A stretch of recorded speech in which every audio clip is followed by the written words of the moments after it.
अस्सलाम वालेकुम and welcome to sports floor. Pakistan और जिम्बाब्वे के दरमियान T20 सीरीज का आगाज हो गया है। कल खेला गया first T20 match and just a quick reminder कि पाकिस्तान का पहला स्पोर्ट्स चैनल जियो सुपर आपको सब एक्शन लाइव दिखा रहा है। And so let's have a look at what happened yesterday first T20 match with good bowling performance by Pakistan. 57 run से पाकिस्तान ये मैच जीत गया। And fresh squad, newcomers, it was a good combination और Tayyab Tahir was the man of the match. So पहले batting करते हुए पाकिस्तान ने बनाए 165 and just amazing power show by Tayyab Tahir and Irfan Khan. उन्होंने नीचे आके बड़ी जबरदस्त बैटिंग की। उसके बाद अगर हम जिम्बाब्वे की बैटिंग बात करें तो they did come close. 108 run उन्होंने बना लिए थे मगर हमारे स्पिनर्स ने अपना जाल फंसाया। अबरार टुक 3, जहांदाद खान 1, हारिस रऊफ 2 ने भी अच्छी बॉलिंग कराई। By the way Sufiyan Muqeem ने 3 विकेट्स ग्रैब की। So that's what happened in yesterday's match, a quick summary of what happened. So जल्दी से अपने एक्सपर्ट्स के पास जाते हैं। मेरे साथ स्टूडियो में मौजूद है क्रिकेट के सिकंदर बाग और मुझे एक्सपर्ट्स में ज्वाइन किया है पाकिस्तान क्रिकेट टीम के former captain mister Rashid Latif ने। टेस्ट क्रिकेट अहमद शहजाद मेरे साथ मौजूद है and senior sports journalist Abdul Majid Bhatti. Rashid, आपके पास पहले आऊंगी, मतलब कंप्लीट परफॉर्मेंस ही पाकिस्तान की पॉइंट ऑफ व्यू से अगर देखा जाए, वो लोग खुश होंगे उन्हें किस तरह परफॉर्म किया, मगर batting, are you happy with the batting? Batting ठीक है, जितना कर सकते थे उतना किया, लेकिन ये है कि लास्ट 3 ओवर में 44 रन किए इरफान और तैयब ने। बहुत अच्छी की, उनको जगह का पता था कि कहाँ पे शॉट मारनी है। पॉजिटिव साइन है कि आखिरी ओवर में रन बने और किसी पावर हिटर की जरूरत नहीं पड़ी। वही बैट्समैन आगे जाके अपने आप को डेवलप किया और जब आपके पास रेंज होती है तो उसके बाद अपने अच्छे स्ट्राइक रेट के साथ रन किए दोनों ने। खास बात तो मुझे इसमें लगी कि विकेट तो लिए, सुफियान ने भी ली और हारिस रऊफ ने सबसे ज्यादा विकेट ले ली, अबरार ने भी की। वनडे में अगर देखा जाए अबरार से न्यू बॉल करवाई गई थी और इसके बाद T20 में भी देखे तो नया बॉल वही कर रहे हैं। ये नया चेंज लेके आना चाहते हैं शायद कि हम आगे जाके स्पिनर्स पे, जैसे अफगानिस्तान अपने पावर प्ले में शेयर करता है स्पिनर से, तो शायद हम भी T20 में स्पिनर से जा रहे हैं। तो ये एक नई चीज नजर आई है। तो हमें आगे जाके देखना है कि स्पिनर्स हमारे पास 2 तो ये खेल रहे हैं, आने वाला शादाब हो सकता है। तो नेक्स्ट मैच में सुफियान मुकीम से भी पावर प्ले में करा ली जाए तो दोनों का मालूम जाएगा पावर प्ले में कौन बेहतर बॉलिंग कर सकता है। ये एक नई चेंज लगी पाकिस्तान क्रिकेट में।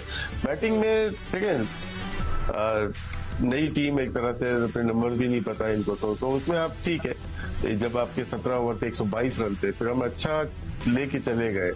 अफगानिस्तान ने ये जिम्बाब्वे का ये हुआ कि अच्छा जा रहे थे 93 for 3 10 ओवर में, उसके बाद कैसे आउट हो गए तकरीबन 18 रन में, वो हमारी बॉलिंग का भी क्रेडिट जाता है। जी बिल्कुल। अब यू नो इंटरेस्टिंग, मुकीम हो गए, Sufiyan Muqeem, Faisal, Abrar and Sajid. So you know good, it be good कि इनको भी ट्रायल किया जाए और यू नो लेट्स सी कि किस तरह चलते हैं। तो स्पिनर्स जो है कुछ प्रॉमिस दिखा रहे हैं, दे लुक प्रॉमिसिंग। एनीवे एमए just coming to you, I think also we have to mention player of the match which Tayyab Tahir took responsibility. कह भी रहे थे कि पुरानी बॉल हो गई थी, मुश्किल लग रहा था कंडीशंस भी, but he made a plan and it work well. जी, तैयब ताहिर जबरदस्त प्लेयर हैं, बड़ा अच्छा खेलते हैं, स्पिनर को फील्ड्स बड़ी अच्छी हैं, क्रीज की डेप्थ का इस्तेमाल करते हैं, अगेन रॉक बैक करते हैं, पीछे मारते हैं, उसके बाद वो भी जिस तरह कामरान गुलाम करता है, जैसे ही रॉक बैक करके मिड विकेट मारते हैं उसके बाद सामने भी मारते हैं। उनकी रेंज ऑफ शॉट्स जो है उसमें डेप्थ मौजूद है, विकेट के चारों तरफ खेलने की सलाहियत है। और जिस तरह का आगा सलमान जिस सिचुएशन में नंबर 4 पे आए और टीम को खड़ा करके चले गए कि 9 साढ़े 9 की एवरेज जब जारी थी तो वो आए, उसके बाद जब वो गए तो 7 साढ़े 7 की एवरेज थी, और उसके बाद इन दोनों ने, नियाजी ने और तैयब ने अच्छा फिनिश किया। अब देखिए वहां पे यही बात हो रही थी ना कि जिस तरह अब सलमान है, जबरदस्ती जो है ना आगा सलमान को आप फिट करने की कोशिश कर रहे हैं इधर से उधर, यही आप तैयब ताहिर को थोड़ा सा और चांस दे देते। आसानियां बनानी है ना यंगस्टर्स के लिए, मुश्किलें तो नहीं पैदा करनी। या वो आपका डेप्थ में खेलने वाला प्लेयर तो नहीं है, पावर हिटर तो नहीं है, वो प्रॉपर बैट्समैन है।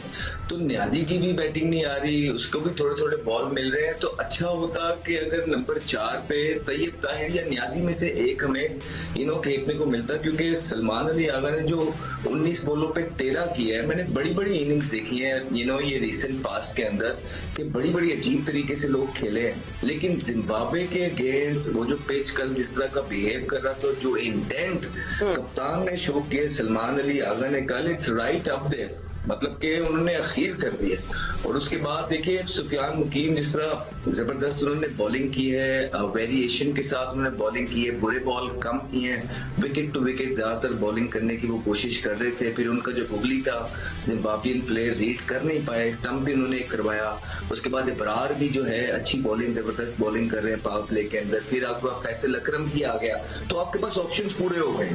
अब आपके पास ये इस तरह के बॉलर आ गए हैं कि जो इंटरनेशनल लेवल पे परफॉर्म कर सकते हैं। हमने उनको देखा है, थोड़ी सी मेहनत करने की जरूरत है। तो I think all in all कुछ ना कुछ तो मिल रहा है, लेकिन अभी भी हमें कुछ चीजों पे काम करने की जरूरत है। जैसे साहिबजादा फरहान को आपने इतनी डोमेस्टिक की परफॉर्मेंसेस के बाद ऑस्ट्रेलिया में ले गए और उस पे काम किया, वो पुल मारते हुए आउट हुआ, कोचिंग का ब्लंडर था, आपने उसको ड्रॉप कर दिया।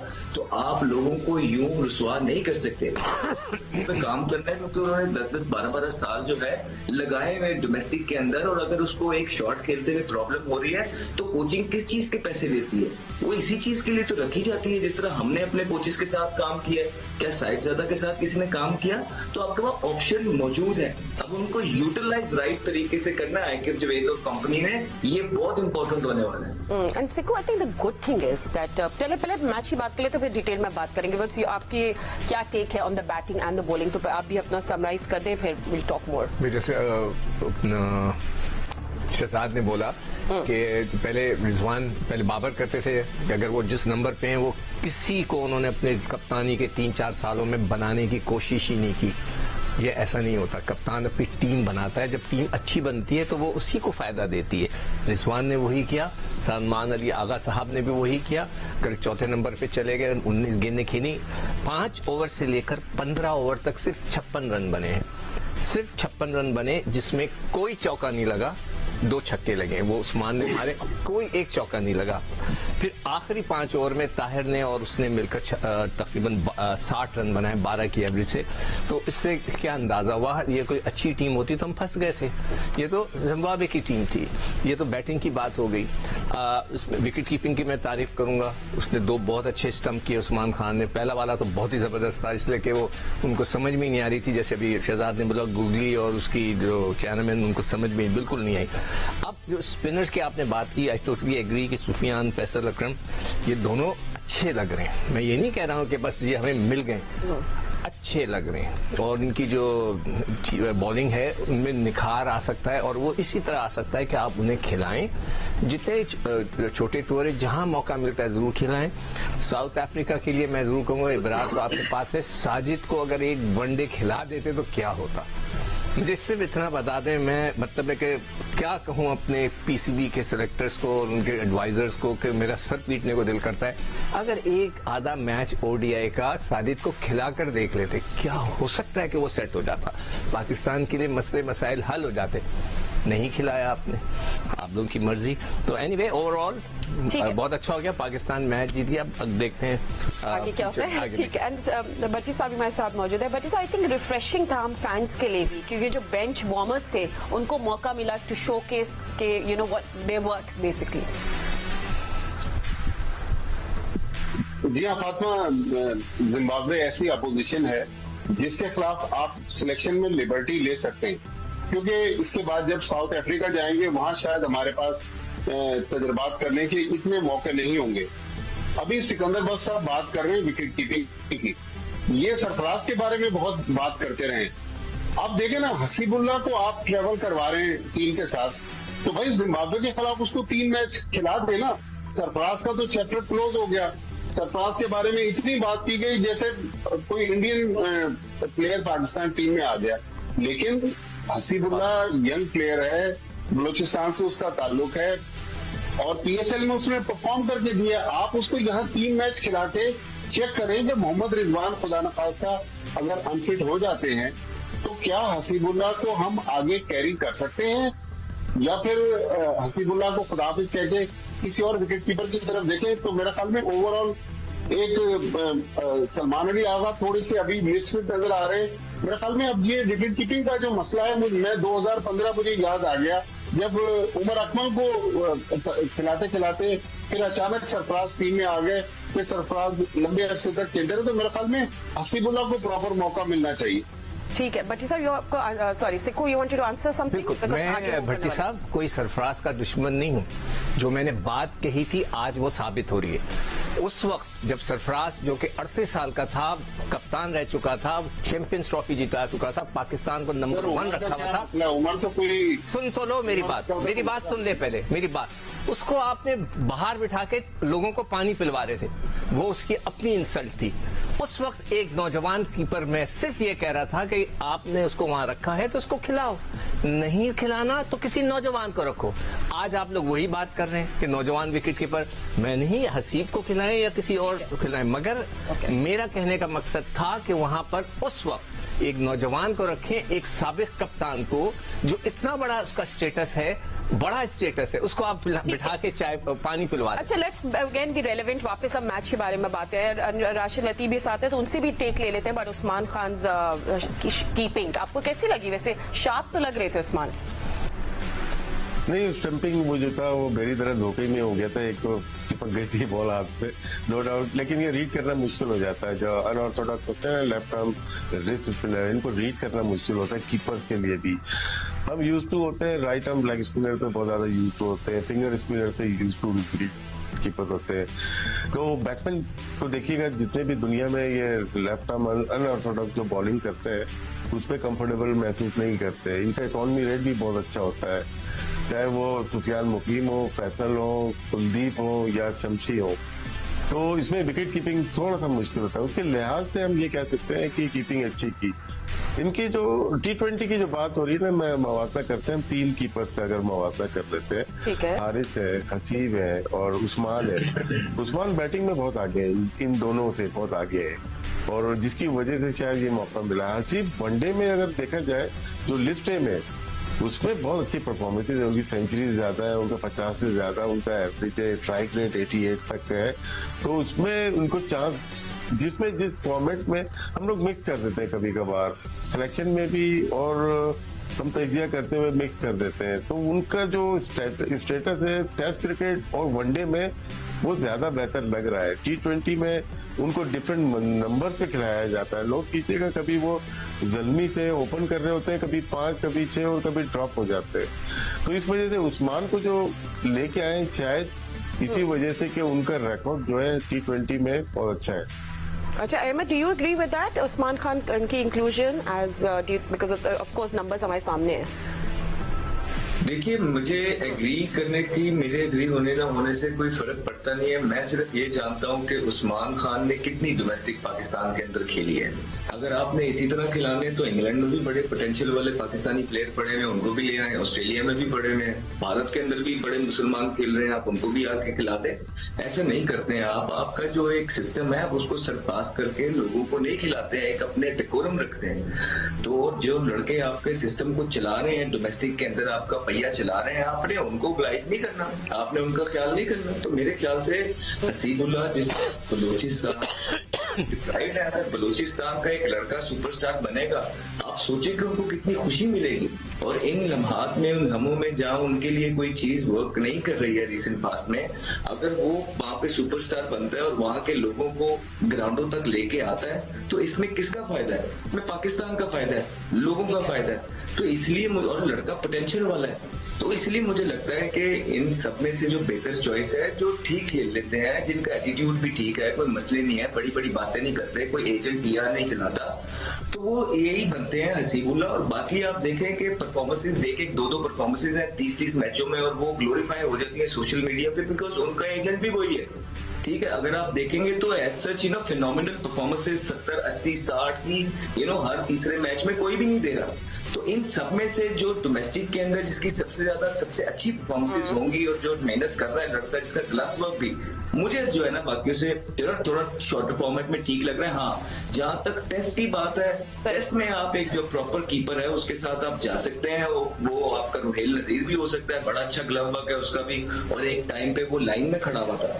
तो मुझे लगता है कि जिस तरह भट्टी साहब ने बात की है हसीबुल्लाह की, ठीक है, हम लोग ऐसा कहते हैं, उसको खिलाना चाहिए। सही है, ठीक है, हम इस कॉन्वर्सेशन को आगे भी लेकर जाएंगे। Will talk more about wicket keeping and comparison भी करेंगे, पर हमें क्विक ब्रेक लेनी है। So will see you in just a moment, stay with अस।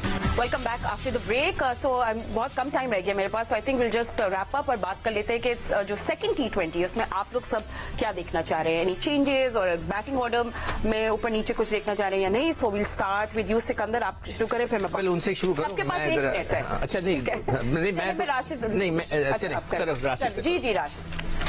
देखिए, ज़्यादा फरहान को हम खिला रहे थे ऑस्ट्रेलिया में, तो कंटिन्यू करना चाहिए उनको, उनके साथ ज्यादती हुई है। उमर के पास, उमर बिन यूसुफ के पास टाइम है अभी, वो आप डिफरेंट जगह पे आजमा सकते हो, लेकिन दो जो T20 में उनको ज़्यादा फरहान को खिलाना चाहिए। पूरा पता चल जाएगा ना कि कैसा प्लेयर है। उसने जगह परफॉर्म किया, मामूली प्लेयर तो नहीं होगा ना। लास्ट 7-8 ईयर से वो परफॉर्मेंस दे रहा है, हर फॉर्मेट पे दे रहा है, तो मेरे ख्याल से उनको खिलाना चाहिए। ठीक है, अहमद यू। जी बिल्कुल, साहिबजादा फरहान को होना चाहिए। देखिए, उमैर अच्छे जबरदस्त प्लेयर हैं, लेकिन उनको जो सूटेबल फॉर्मेट है ना, तो आप उनको वहां करें, खाना पूरी तो ना करें। और दूसरा, जब मैं देखना चाहूंगा तैयब ताहिर को नंबर 4 पे देखना चाहता हूं मैं, स्पेशली कल की परफॉर्मेंसेस के बाद मैं उनको ऊपर देखना चाहता हूं। मैं नंबर 5 पे नियाजी को या नंबर 3 पे नियाजी को देखना चाहता हूं। उसके बाद सलमान अली आगा कहीं आ जाए, क्योंकि उनको टीम के अंदर एज ए बॉलिंग ऑलराउंडर रखा गया है कि मतलब आगे मार ले नीचे और आके 2-3 ओवर कर ले, वो as a middle order batsman नहीं खेल रहे हैं। तो उनको वो जो उनकी प्रैक्टिस है वही करनी चाहिए कि आके छिक्के मारने की एंड वाले 2-3 ओवरों में ट्राइयां कर ले। इफ्तिखार की जगह आए हैं ना वो, तो इफ्तिखार क्या करते थे? इफ्तिखार तो 6वें नंबर पे ही जाते थे ना। तो आप आपके जो चौथे नंबर पे कैसे जा रहे हैं जब कप्तान बन गए आप? तो आप जो मिडिल ऑर्डर आपने जो कह रहे हैं ना बनाना है, अगर आपने ये नहीं खिलाया इनको इनके नंबर पे, तो हम ये बात भूलेंगे नहीं कि जब आपको जिम्बाब्वे की सीरीज मिली थी, वहां पे आप इन यंगस्टर्स के साथ क्या क्या करते रहे। ठीक है, भट्टी साहब। देखिए फातिमा, मेरे ख्याल में काफी यंगस्टर्स को मौका मिल गया है, लेकिन साहबजादा फरहान को प्रॉपर चांस मिलने की जरूरत है। बिल्कुल, मैं भी इससे एग्री करता हूं कि उमैर बिन यूसुफ उसका बहुत अभी कैरियर बाकी है, यंग है, लेकिन थोड़ा हमें हारिस रऊफ को भी रेस्ट देने की जरूरत है। अब हम हारिस रऊफ के बगैर भी तो कोई मैच खेल के देखें। क्या हारिस रऊफ के बगैर भी हमारी बॉलिंग उतनी सक्सेसफुल है? और जिम्बाब्वे जैसी टीम के खिलाफ तो हम अभी लिबर्टी ले सकते हैं, और अगर थोड़ी सी है out of the box, Salman Ali Agha को भी अगर आराम करवा दिया जाए तो कोई बुराई नहीं है, यंगस्टर्स को खिला दे। That's true. अच्छा, before I come to you Sikko, जल्दी से क्विक अपडेट दे दूं कि एशिया कप चल रहा है, पाकिस्तान यूएई के दरमियान मैच, एंड शाहजेब खान ने back to back another century today, 132 run बनाकर वो आउट हुए, और इस दफा तो मोहम्मद रियाजुल्लाह भी स्टेप अप किया, उन्हें 106 रन बनाए। So Pakistan are 314 for 3. So well played by these youngsters. Sikko please, tomorrow बिल्कुल, जो लड़के हमारे जितने भी एक्सपर्ट्स कह रहे हैं, आई टोटली एग्री। साइम बहुत देर से खेल रहा है, बहुत खेल चुका। फरहान का भेज दें ऊपर, उसकी जगह सलमान को नीचे कर दें, या जैसे कि भट्टी साहब ने बोला उनको बिठाना चाहें तो बिल्कुल आप बिठाएं, और यही ताहिर को ऊपर करें, इरफान को ऊपर करें, जहादात को ऊपर करें, सलमान साहब आप खुद नीचे आए। ये तो हो गया बैटिंग की बात। बॉलिंग के अंदर जो है आप हारिस को बिल्कुल रेस्ट दें, ये मैंने लिख के रखा था, हसनैन टीम के साथ है, उसका नाम है, आप उसको खिलाएं। ठीक है भट्टी साहब, खत्म करें ना, इसको खिलाएं, देखें तो वो करता क्या है। बाकी सब चीजें ठीक हैं, अब ये सब करें जब भी फायदा है जिम्बाब्वे जाने का, अदरवाइज फिर फायदा नहीं है। ठीक है भट्टी साहब, थोड़ी सी जय शाह की भी अपडेट दे दें। उन्हें आज अपना ओहदा संभालिए, चार्ट संभालिए, और क्या हो रहा है चैंपियंस ट्रॉफी के हवाले से थोड़े लास्ट 2-3 मिनट है, इस पे आप रैप अप कर दें। क्या अपडेट्स है हमारी? फातिमा, पाकिस्तान क्रिकेट बोर्ड के चेयरमैन जो अपनी टीम लेकर गए थे दुबई, तो वो कल रात वापस आ गए। पाकिस्तान ने जो अपनी डिमांड्स रखी थी आईसीसी के सामने, अभी तक ना आईसीसी ने उनको जवाब दिया है, ना बीसीसीआई की तरफ से कोई जवाब आया है। वो जो कल दिन भर ये चलते रहे कि शायद कोई पेशरफ्त हो रही है, जो इंडियन मीडिया तो क्लेम कर रहा है कि अभी डेडलॉक बरकरार है, लेकिन एक ये भी अपडेट आ रही है कि ब्रॉडकास्टर्स ने भी आईसीसी के साथ जुमेरात को एक मीटिंग बुलवाई है। मेरे ख्याल में अभी आज पीर है, पीर और मंगल को तो वहां पर हॉलीडेज हैं, उनका नेशनल डे है आज, तो मेरे ख्याल में बुध जुमेरात जुमे तक कोई अपडेट आएगी।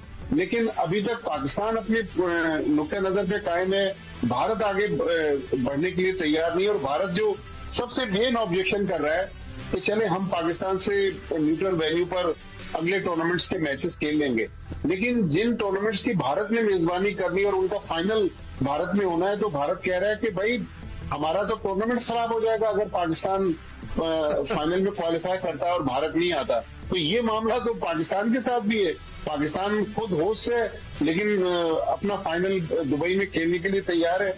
तो मतलब बड़ी ट्रिकी सिचुएशन है, भी ये कहना मुश्किल है कि आगे क्या होगा। मैं सिर्फ इतना कहूंगा जो भट्टी साहब कह रहे हैं, आप कह सकते हैं, we have time। मैं यही चीज मैं भी कहूंगा कि भारत की मंतक मुझे समझ में नहीं आई कि हमारे लिए हर चीज उल्टी, उनके लिए हर चीज सीधी। ये तो कोई वो कहते हैं ना कि हमारा डॉगी जो है वो फलां चीज और उनका डॉगी टॉमी वाली बात हो गई। यार ये कैसे हो सकता है? भारत तो बिल्कुल उनकी मंतक।